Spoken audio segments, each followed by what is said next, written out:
깊이 있는 경제 발전소. 시민과 함께 공부하는 경제 시사 프로그램 경제발전소 박연미입니다.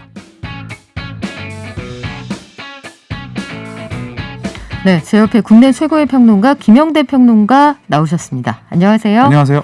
오늘 우리 영화 얘기한다고요? 네, 근데 방금 뭐 몬스테라 이런 얘기 하셨잖아요. 네. 근데 제가 배고파서 그런지 왜 자꾸 카스테라로 자, 우리 식물의 문외한인 건 여기까지만 티내기로 죄송합니다. 해요. 네.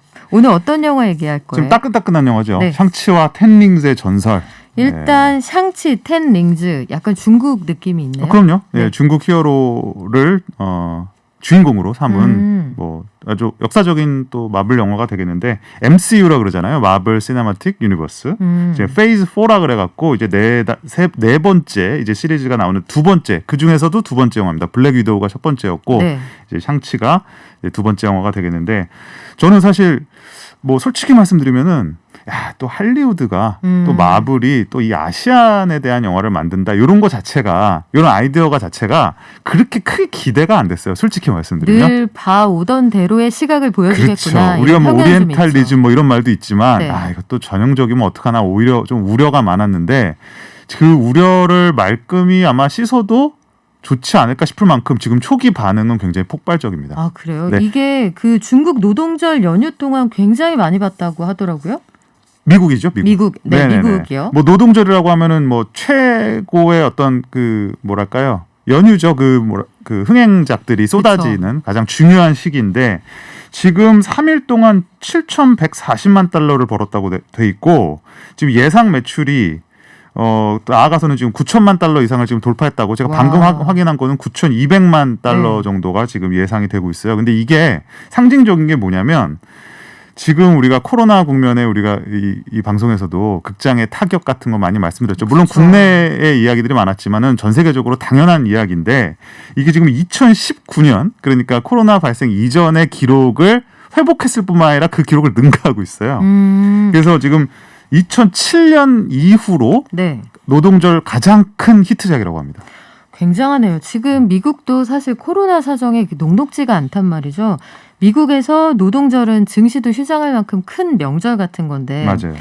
이번 영화 OST 요게 인상적이라는 분들도 많았어요. 특히 우리나라 아티스트들도 여기 대거 참여를 했다면서요? 네, 이게 지금 우리나라 아티스트만 보면 자이언티, 뭐 그 설이, DPR 라이브 이렇게 이제 많이들 이제 언급을 하시는데, 정확히는 이 음반 자체가 굉장히 좀 중요한 역사 또 의미를 갖고 있어요. 뭐냐면 이게 이런 아티스트가 지금 한국이나 뭐 아시아 로컬 버전의 OST를 부른 게 아닙니다. 아, 그래요? 네, 오리지널 스코어라 그래갖고 이제 그 주제 그 삽입곡, 그 음반들이 이제 하나는 연주곡 오리지널 스코어, 하나는 이제 삽입곡 그 노래들이죠. 팝 아티스트들이 부른 이 음반 두 개가 나와 있는데, 이거 자체를 아시아계 팝 아티스트들이 전부 맡았습니다. 아, 이 음반을 맡은 그 레이블이 88 라이징이라고 아시안 아메리칸 아티스트만으로 이루어진 그 레이블입니다. 그래서 그들이 이 음반을 처음으로 만들고, 그러니까 아시안이 주인공이 되는 마블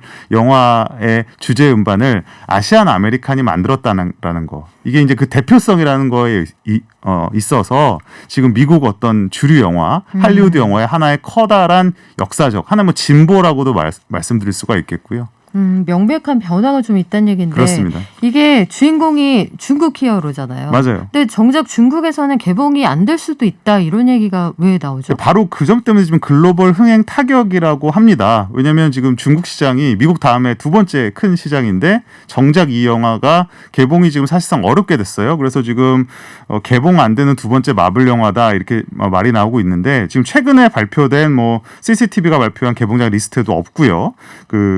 이 이유를 볼 것 같으면 이게 불분명합니다. 뭐 이 내용에 뭔가 부적절하다.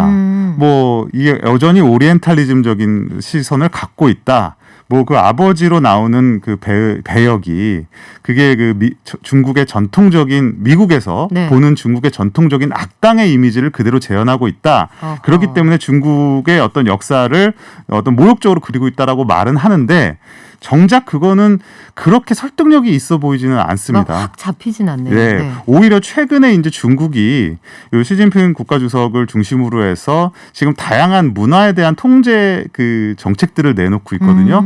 그래서 최근에 뭐 K-팝에 관한 통제도 있었고, 그쵸. 그래서 웨이보가 뭐 팬 사이트 22개를 닫았다, 계정을 정지시켰다 이런 뉴스도 나온 바 있는데 네. 이런 거에 일환이라고도 볼 수 있어요. 그러니까 나아가서 해석하면은 약간 이런 뉘앙스가 있는 거죠.